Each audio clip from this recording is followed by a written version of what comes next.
Hello అండి, నమస్తే. Welcome back to ప్రేమతో అమ్మ రెసిపీస్. ఈరోజు వీడియోలో ఆలు పాలక్ కర్రీ ఎలా తయారు చేయొచ్చో చూపించబోతున్నాను. పాలకూర మన హెల్త్కి ఎంతో మంచిది కదా. Vitamin A, vitamin C, magnesium ఎక్కువగా ఉంటుంది. పాలకూరకి రక్తాన్ని శుద్ధి చేసే గుణం కూడా చాలా ఎక్కువ. దీన్ని ఎక్కువ తీసుకోవడం వలన ఐరన్ లోపం కూడా మనకి ఉండదు. రెడీ చేసేసుకుందామా పాలక్ కర్రీ. పాలకూరని బాగా వాష్ చేసి సన్నగా తరిగి పెట్టుకోండి. 2 ఉల్లిపాయలు కట్ చేసుకోండి. ఒక టమాటో, 2 పచ్చిమిర్చి కట్ చేసి పెట్టుకోండి. బంగాళదుంపలు తొక్క తీసి క్యూబ్స్లా కట్ చేసుకోండి. అల్లం వెల్లుల్లి తరిగి పెట్టుకోండి. స్టవ్ మీద ప్యాన్ పెట్టుకొని కొంచెం ఆయిల్ వేయండి. ఒక 3 స్పూన్స్ అయితే సరిపోతుంది. సన్నగా తరుక్కున్న వెల్లుల్లిని వేసేయండి. ఇప్పుడు వేసేసి లైట్ బ్రౌన్ వచ్చిన తర్వాత ఆనియన్స్ కట్ చేసి పెట్టుకున్నాం కదా, అవి వేసేసేయండి. ఆనియన్స్ కూడా లైట్ బ్రౌన్ వచ్చే వరకు వేయించుకోవాలి.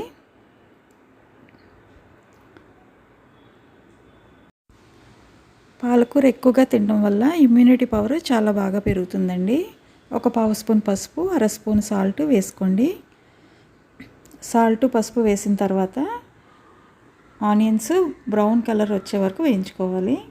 ఇప్పుడు సన్నగా తరిగిన అల్లం వేసుకొని వేయించండి. ఇప్పుడు పొటాటోస్ కట్ చేసి పెట్టుకున్నాం కదండి, క్యూబ్స్ లాగా, అవి వేసేయండి. వేసి స్టవ్ మీడియం ఫ్లేమ్లో పెట్టి కలపండి. పాలకూరలో అనేక రకాల యాంటీ ఆక్సిడెంట్స్ ఉంటాయి కదండి, అవి క్యాన్సర్ కారకాలతో పోరాడతాయి అన్నమాట. ఊపిరితిత్తులకు కూడా చాలా మంచిది. వయసు పెరుగుతున్న కొద్దీ కొంతమందికి మతిమరుపు వస్తూ ఉంటుంది కదా, అలాంటి వాళ్ళకి కూడా పాలకూర ఎక్కువ తీసుకోవడం చాలా మంచిది. ఇప్పుడు లిడ్ క్లోజ్ చేసేసి ఒక 10 మినిట్స్ పొటాటోస్ అన్నీ మగ్గే వరకు ఉంచండి. కొంచెం పొటాటోస్ మగ్గిన తర్వాత టమాటోస్, పచ్చిమిర్చి కట్ చేసుకున్నాం కదా, అవి వేసేసి బాగా కలపండి. బాగా కలిపి టమాటోస్ మగ్గే వరకు ఇంకొకసారి లిడ్ క్లోజ్ చేసి ఒక 5 మినిట్స్ సిమ్లో పెట్టి ఉడికించండి. పాలకూరని ఎక్కువగా కర్రీస్లోనే కాకుండా చపాతీస్ చేసుకుంటాం కదా మనం, దాంట్లో కూడా కలిపి పాలక్ పరోటాలా కూడా చేసుకోవచ్చు. ఇలా విరివిగా పాలకూర వాడటం వలన మనకి ఇమ్యూనిటీ పవర్ కూడా బాగా పెరుగుతుంది. టమాటోస్, బంగాళదుంపలు మగ్గిపోయాయి కదా, కాస్త ఉప్పు చూసుకొని ఒక 1/2 స్పూన్ వేయండి. ఒక 1/2 స్పూన్ కారం వేయండి. వేసి బాగా కలిపి 1 స్పూను ధనియాల పౌడర్ వేయండి. ధనియాల పౌడర్ వేసిన తర్వాత బాగా కలపండి. బాగా కలిపిన తర్వాత ఒక 1/2 స్పూను గరం మసాలా పౌడర్ వేయండి. ఒక 1/2 స్పూన్ జీరా పౌడర్. జీరా పౌడరు చాలా తక్కువ వాడుతూ ఉండాలి, అంటే స్మెల్ వేరేగా వస్తుంది కదా, అది ఎక్కువగా మందు స్మెల్ వచ్చేస్తుంది. అందుకే 1/2 స్పూన్ వరకు వేసుకుంటే సరిపోతుంది.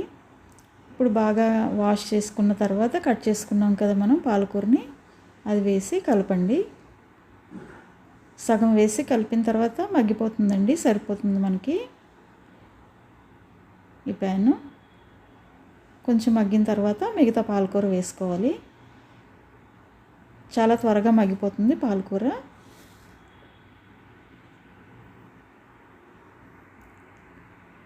అంతా బాగా కలిపి ఒకసారి లిడ్ క్లోజ్ చేసుకొని ఒక 10 మినిట్స్ ఉడికించుకోవాలి.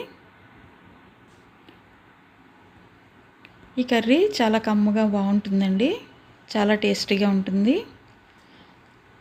ఈ రెసిపీ కనుక మీకు నచ్చినట్లయితే మీ ఫ్రెండ్స్కి, రిలేటివ్స్కి షేర్ చేయడం మాత్రం మర్చిపోవద్దు. మీరు కూడా ఒకసారి ఇలాగే ట్రై చేసి ఎలా వచ్చిందో నాకు కామెంట్ చేయండి. పాలకూర కొంచెం మగ్గిన తర్వాత చాలా తక్కువ వాటర్ వేసుకోవాలండి. ఒక 1/2 గ్లాస్ వాటర్ వేస్తే సరిపోతుంది. వాటర్ వేసి మళ్ళీ లిడ్ క్లోజ్ చేసుకొని ఉడికించుకోండి. అంతేనండి, సింపుల్ చాలా. ఈ కర్రీ తయారైపోయింది. ఈ రెసిపీ మీకు నచ్చినట్లయితే లైక్ చేయండి, షేర్ చేయండి, సబ్స్క్రైబ్ చేయడం మాత్రం మర్చిపోవద్దు. మీరు కూడా ఒకసారి ఇలాగే ఈ రెసిపీ ట్రై చేసి ఎలా వచ్చిందో నాకు కామెంట్ చేయండి. మీ కామెంట్స్ నాకు చాలా వాల్యుబుల్ అన్నమాట. Thank you very much.